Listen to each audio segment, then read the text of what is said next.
Here's the big challenge of life. You can have more than you've got because you can become more than you are. That's the challenge. And of course, the other side of the coin reads, unless you change how you are, you'll always have what you got. Everybody hopes things will get better. Everybody hopes. Poor people hope. That ought to tell you something. It means the future does not get better by hope. It gets better by plan. If you wish to be successful, study success. If you wish to be happy, study happiness. If you wish to be wealthy, study wealth. Don't leave it to chance. Make it a study. Some people just go through the day with their fingers crossed. See, that won't do it. You've got to study the things that can change your economic, social, spiritual, personal life. If you don't like how it is for you, change it. If it doesn't suit you, change it. If it doesn't please you, change it. If it isn't enough, change it. And I challenge you to do that because you can change. See, you don't ever have to be the same again after tonight, only by choice. Get around successful people and listen. Now, you can also learn from unsuccessful people. Take notes on both, negative and positive. On the negative, the notes are called What Not to Do. And you got to learn what not to do as well as what to do. So learn from the negative as well as the positive. Okay? Find out what poor people read and don't read it.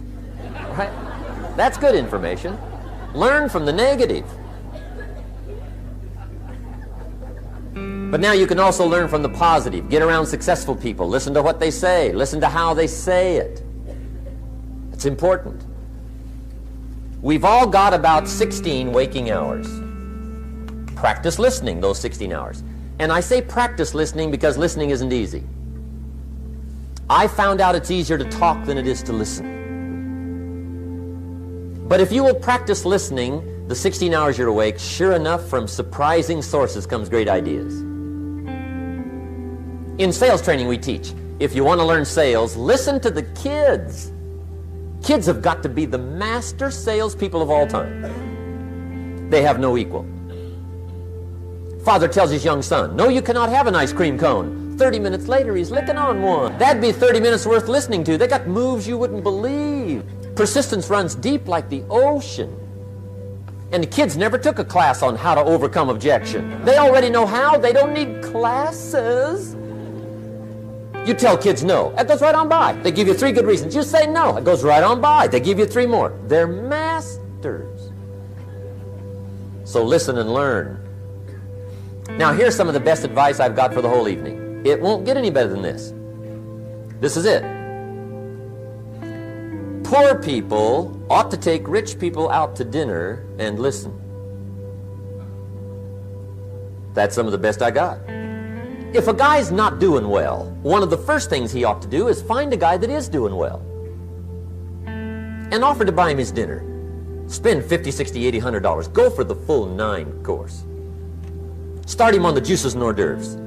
Get him started talking. The salad takes 15 minutes. Keep it rolling. Biggest steak in town takes 45. Keep it rolling. Pour on the dessert. Stretch that meal out about 2 hours. If you get a successful person to eat and talk for 2 hours, they're liable to drop ideas in your lap, change your life. Multiply your income by 2, by 3, by 5. But you're right. Poor people don't usually take rich people out to dinner. That's the problem. The guy said he's rich, let him buy his own dinner. I'm not coming up with any money.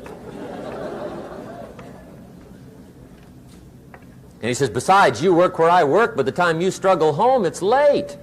You're lucky to get your own supper, let alone running around trying to find a rich man to feed.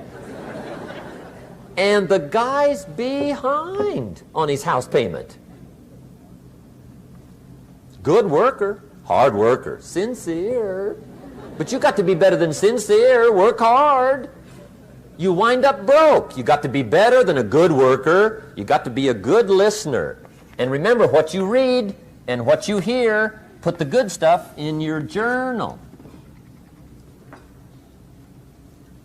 Now, here's the third way to find out how to change your life, and that's to observe. You can pick up a lot of ideas just by watching. Get around successful people and watch. Here's why. Success leaves clues. Watch how the man shakes hands. Watch how the lady responds. People who do well do certain things over and over and over and over. And if you're clever, you can pick them up. Watch it all. If a guy's making $10,000 a month, I'd watch how he walks. Maybe that's it. Copy his funny little walk. Somebody says, well, that's kind of a silly walk. Say, it's 10,000. I haven't got the money yet, but I got the walk. It's bound to start somewhere. What I ask you tonight is to be unusual and be a good observer of what's going on. You can pick up ideas that can change your life starting tomorrow. Just be a more careful observer. Now remember, there's two ways to see. One is called sight. See with your eyes. The other one is called insight. See with your mind. See with your eyes, you'll see things. See with your mind, you'll see answers. Put your eyes and your mind to work. And the best advice on developing sight and insight is pay attention. Don't miss anything. In the weekend seminar we teach, one of the greatest fatalities to success is preoccupation, lack of concentration. The guy's mind wanders. See, you wind up average. You've got to learn to zero in and concentrate. I read a good article one time, Reader's Digest. The title was, Wherever You Are, Be There. Excellent. Don't miss anything. Now, we've lingered a little bit long on number one here for personal development. Find out how things work, but it's so very important finding out. And I've given you 3 ways to find out. Now, here's the second step to personal development. Okay, number 1 was find out how things work. Here's number 2, go to work.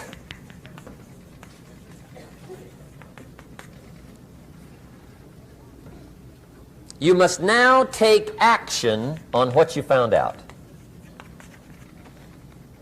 In doing business around the world, we call it game plan. Put together your game plan. One of the major things we teach on the weekend seminars, game plans. How to game plan your office. If you're in sales, you need a game plan. Kids need a game plan. You need a home game plan, social game plan, a business game plan. Everybody needs game plans. Financial independence, game plan. Your investment, game plan. Don't think in your head. Put it on paper. Don't operate out of your mind. Operate from paper. I often ask somebody, what are you going to do the next 6 months? And somebody starts to tell me. I say, no, don't tell me. Show me. Show me your game plan for the next 6 months. Then I can look at things and maybe I can help. But you got to operate from paper. Put it on a game plan. Take action on what you found out. Now here's the best word I know of to go with action. Massive. See, that'll change everything. Massive action is called the cure-all. If you're going to make calls, make a few thousand. If you're going to make contacts, make a few thousand. If you're going to knock on doors, knock on a few thousand. See, that'll change everything. Here's the language of the poor. I'll try it a time or two and see what happens. It's the way poor people talk. The guy says, well, I'll give it 30 days. 30 days. You could guess his bank balance. You've got to have a better game plan. So here's one of the major things to do starting tomorrow. Take a look at your game plan. If it isn't loaded with massive action, change it tomorrow. Action. The formula really works like this. Pick up a good idea, take heavy action. Pick up a couple of good ideas, take heavy action. That's the formula for success. Heavy action.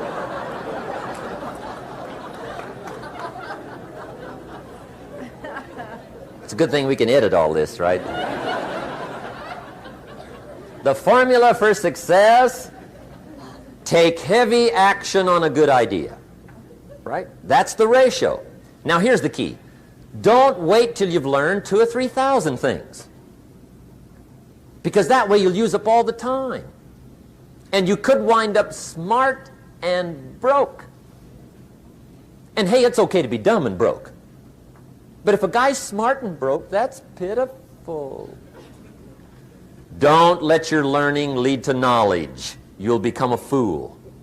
Let your learning lead to action. You can become wealthy. And there's many kinds of wealth. I understand that. Not just money. Money's one of the least of all values. I know some people with a lot of money that are very poor.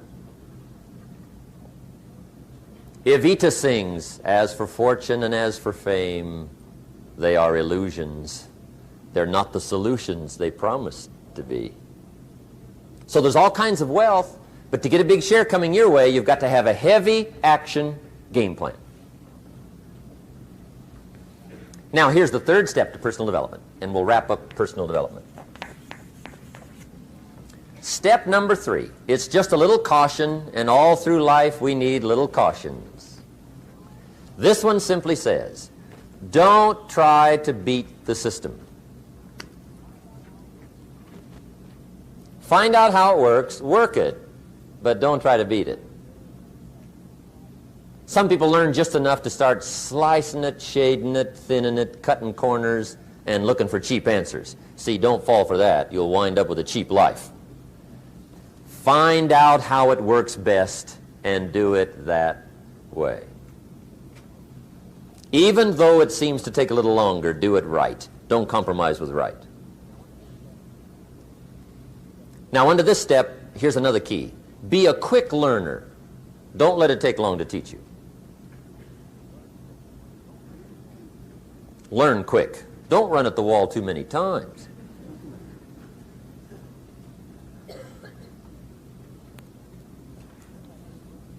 Learn quicker. One guy said he broke his nose 7 times in the same place. Somebody says, looks like you'd stay out of that place. Learn quicker. Now the third point here is don't be stubborn. See, some people won't change even when a better way comes. They say, well, I've been doing it this way 30 years. Hey, be ready for change. If it's a better way, go for it.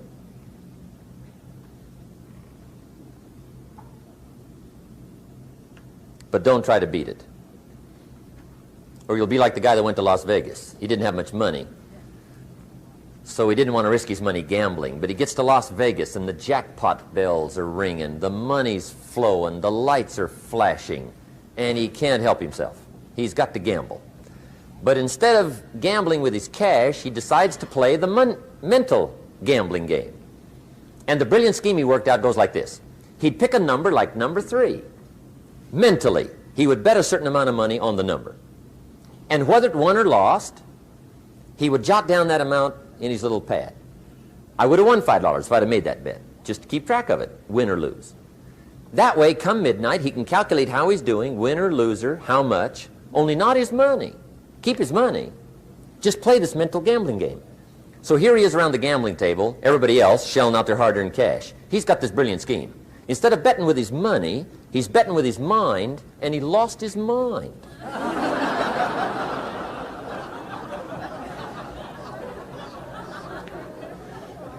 Which means don't try to beat the system, I guess.